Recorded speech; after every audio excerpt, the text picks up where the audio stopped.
Good morning, everybody. Welcome to Central Coast Self-Defense. I'm Peter. We're going to be talking about knife attacks. So a quick recap, the 5 tips on surviving a knife attack is number 1, running. Number 2, you want to be using some type of large object as a barrier, like a car, a large cable, a couch, something like that. Number 3, use a medium-sized object, like a chair, a broom, something like that. It could be a long shovel, anything. Number 4 is going to be use a small object. It's going to be anything that you can throw at the person. So some type of small object that you can just throw at the person. It could be a jacket that you're swinging at them. It could be anything. So the idea is to get them to flinch long enough to run past them or long enough to create some distance so that you can run and get out of there. Number 5, if none of those other options were available to you, then you're going to have to perform some type of knife disarm that is probably going to get you stabbed or cut, but hopefully not fatally. Today we're going to be discussing the number 3 rule, which is using some type of medium-sized object as a barrier. So a couple of medium-sized objects that you could use, things like a broom, a couch cushion, or a chair. Any type of long stick object like this, like a broom, whether it's, if you're outside, it could be a shovel, rake, whatever you can find, just a long stick. Using this, it can be a weapon. You could do it this way too, just to keep them away, but personally I think this would be a better option.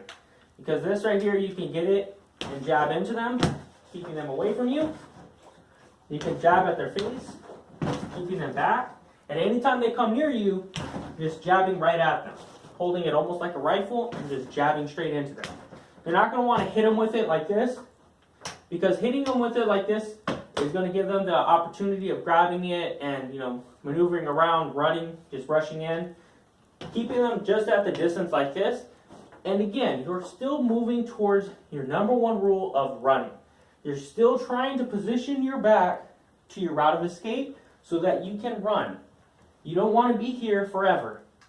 If the door is behind my opponent, I don't want to be here and just standing forever. I'm going to want to start moving myself so that hopefully the person will move to the side.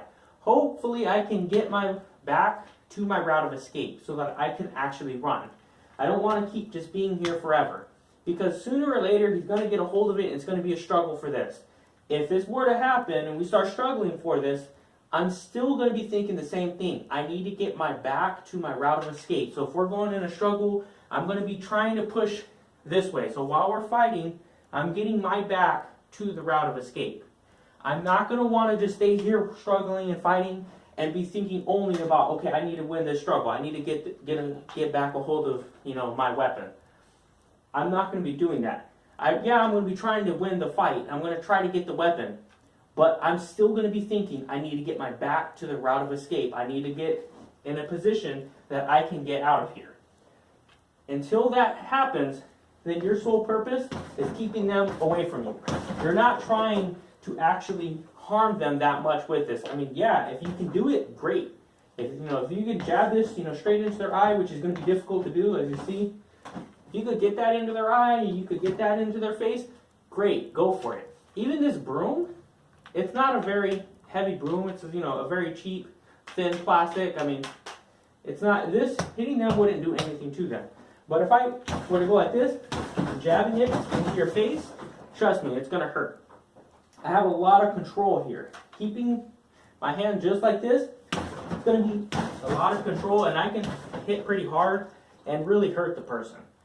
It's not going to be something that's going to, knock them unconscious, but it's going to be hopefully enough to keep them back. Hopefully it's going to be enough that they're not going to want to come in. And anytime they try to lunge in or they try to do anything, just keeping this just like a rifle, holding it right on them, and when the time is ready, just coming out and jabbing right into them. And that's why I prefer this side over this side, because you really can't do that with the bristles. Doing it like this would be fine. If you had a shovel, the blade would work too.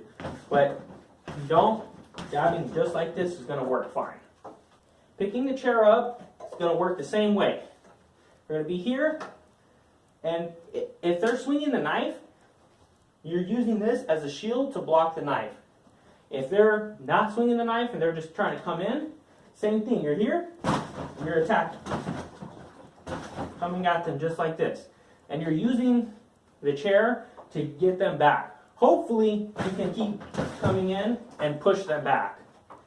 If you, for whatever reason, they're not moving, they're staying in their ground, then it might be okay to just full on charge them and try to keep them away. From this distance, they're not going to be able to stab you. If they swing the knife, it's going to be very easy to just maneuver the chair and block the knife. By attacking them, hopefully they lose confidence and leave. Hopefully they move in a position that allows you to get your back to your route of escape so that you can just run. Or hopefully you have enough strength to charge them and knock them over so that you can run past them. A cushion like this is not really something I can use as a weapon. It's not really going to hurt the person. But it's going to act as the same way that that chair did. It's a great shield. If I'm here and they swing that knife at me, it's very simple to block with this. They're not going to be able to do it. If they start trying to swat at this and grab, great, it's fine. It's not a big deal. If they're trying to do this, it's going to allow you to start controlling the person. It's going to allow you an extra couple of seconds to get out of there. Just picking something up very quickly, and again, it's anything, any type of medium-sized object that you can pick up, you can start using that as a shield or as a weapon coming at them.